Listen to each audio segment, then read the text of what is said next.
बच्चों good morning. आप लोग कैसे हैं?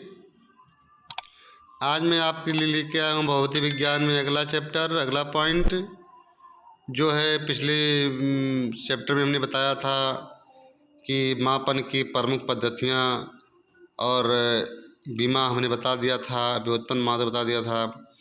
आज जो है हम उसके आगे बताएंगे।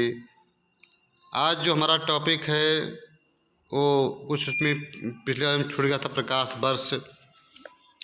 तो प्रकाश वर्ष जो होता है लाइट ईयर, ये दूरी का सबसे बड़ा मात्रक होता है और प्रकाश द्वारा निर्वात में एक वर्ष में तय की गई दूरी को एक प्रकाश वर्ष कहते हैं। निर्वात का मतलब ये होता है कि जहाँ हवा और वातावरण का प्रवेश ना हो सके, जो लगभग 6 बिलियन मील के बराबर है। तो एक प्रकाश वर्ष बराबर होता है 9.46 × 10⁻15 मीटर।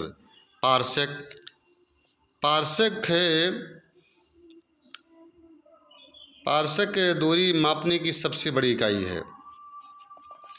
एक पारसेक बराबर जो होता है 3.08 × 10⁻16 मीटर। आते हैं दोस्तों अगला पॉइंट लेकर के, यांत्रिकी, मैकेनिक्स।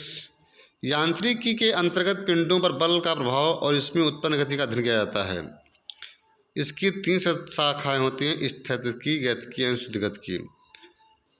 तो जो मैकेनिक्स है इसमें जो है बल का प्रभाव देखने को मिलता है और जो बल के प्रभाव से जो गति उत्पन्न होती है उसको हम लोग देखेंगे यहाँ पर। तो ये 3 प्रकार की होती हैं, स्थितिकी, एन गतिकी, एन शुद्ध गतिकी। तो वस्तु की जो विरामावस्था है या गत्यावस्था है उसके बारे में देखेंगे हम। एक ही वस्तु किसी व्यक्ति को गति करती हुई दूसरे व्यक्ति को विरामावस्था में प्रतीत हो सकती है। उदाहरण, चलती हुई बस या ट्रेन में बैठे यात्रियों को सड़क या पटरी के किनारे खड़े लोग पेड़, भवन पीछे की ओर गति करते हुए प्रतीत होते हैं, जबकि चलती हुई बस या ट्रेन की प्रतिक्रिया लगता है कि उसके साथ यात्री गति में नहीं है, क्योंकि उनके बीच की दूरी में परिवर्तन नहीं हो रहा है। इन प्रेक्षणों से प्रकट होता है कि गति सापेक्षिक गति होती है। दूरी तथा विस्थापन, डिस्टेंस एंड डिस्प्लेसमेंट।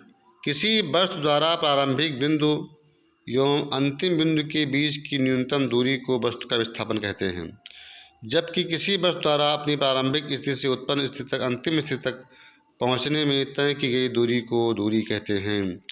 यही वस्तु पुनः अपने प्रारंभिक स्थान पर पहुंच जाती है तब उसका विस्थापन शून्य होता है। ये एक अदिश राशि है तथा सदैव धनात्मक होती है। दूरी जो है वो अदिश है और सदैव धनात्मक रहती है। चाल, वेलोसिटी।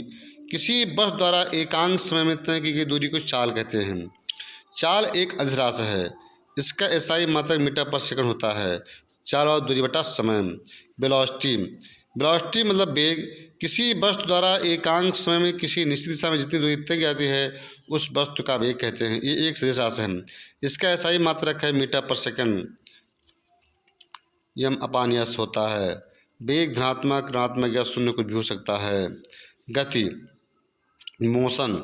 जब कोई वस्तु समय के साथ साथ अपनी स्थिति में परिवर्तन करती है तो वो गति की अवस्था में होती है। एक समान गति। जब कोई वस्तु समय अंतराल के बराबर दूरी तय करती है तो इसे एक समान कहा जाता है, गति कहा जाता है। जैसे यदि कोई वस्तु 5 मिनट तक गतिमान रहती है तथा प्रत्येक मिनट के बाद उसकी चाल में कोई परिवर्तन नहीं होता है तो उसकी गति एक समान गति कहलाती है। असमान गति। जब कोई वस्तु समय अंतराल के साथ साथ दूरी बराबर तय न करे तो उसकी गति असमान गति कहलाती है। स्थानांतरीय घूर्ण गति। सड़क पर दौड़ रही कार स्थानांतरीय गति एवं लट्टू का अपने अक्ष पर घूमना घूर्ण गति का उदाहरण है। स्थानांतरित सड़क पर दौड़ रही कार स्थानांतरीय गति है और लट्टू का अपने अक्ष पर घूमना घूर्ण गति, यानी एक अक्ष पर ही घूमती है तो उसको कहते हैं घूर्ण गति। और जो स्थानांतरित होती है, बदलती रहती है अपना स्थान, तो उसको कहते हैं अस्थानांतरित गति। और त्वरण तो है। त्वरण में क्या है, इसका जो मेन है कि त्वरण किसी गतिमान वस्तु के वेग परिवर्तन की दर को त्वरण कहते हैं। जैसे हम अगर रास्ता सुनसान है, काफ़ी भीड़ भाड़ का इलाका नहीं है तो वहाँ पर हम चलाएँगे कोई बाइक या कार या कुछ भी, तो हम बहुत तेज़ चलेंगे। लेकिन अगर हमारे सामने कहीं भीड़ आ जाए, कहीं गाय जानवर आ जाएं या भेड़ बकरी आ जाएं, तो वहाँ पे हम स्लो जाते हैं। तो वहाँ पे हम देखते हैं कि थोड़ा दाएं बाएं होने लगते हैं, यानी हमारी दिशाओं में परिवर्तन भी होने लगता है। तो जो त्वरण होता है वो हमारे वेग में परिवर्तन होने लगता है। त्वरण यानी एक्सीलरेट पे डिपेंड करता है कि अभी हम तेज़ चल रहे थे, फिर स्लो हो गए, फिर तेज़ चलेंगे, तो वो हमारे रास्ते पे स्थानांतरित जो गति होती है उस पर डिपेंड करता है। तो दोस्तों, यदि आपको हमारा वीडियो अच्छा लगे तो लाइक, सब्सक्राइब और शेयर करना ना भूलें। और इसमें जो दोस्तों ये यू और व्यू दिया है, प्रारंभिक वेग यू, अंतिम वेग वी दिया है और टी समय दिया हुआ है, तो ए बराबर बी माइनस यू पान टी, यानी वेग में परिवर्तन या अंतिम वेग और प्रारंभिक वेग में से घटा देंगे, निकल आएगा अवयव यू प्लस ई टी होता है। तो दोस्तों, अगर हमारा वीडियो आपको अच्छा लगे तो हमारे वीडियो को लाइक, सब्सक्राइब और शेयर करना ना भूलें और हमारे चैनल को सब्सक्राइब अवश्य कर लें, क्योंकि हमारे चैनल ऐसा प्लेटफार्म है जो आपको 90% जानकारी आपको विधिवत देगा। तो प्यारे बच्चों, आपको बहुत बहुत धन्यवाद हमारे वीडियो को देखते और लाइक शेयर करते रहिए। बहुत बहुत धन्यवाद।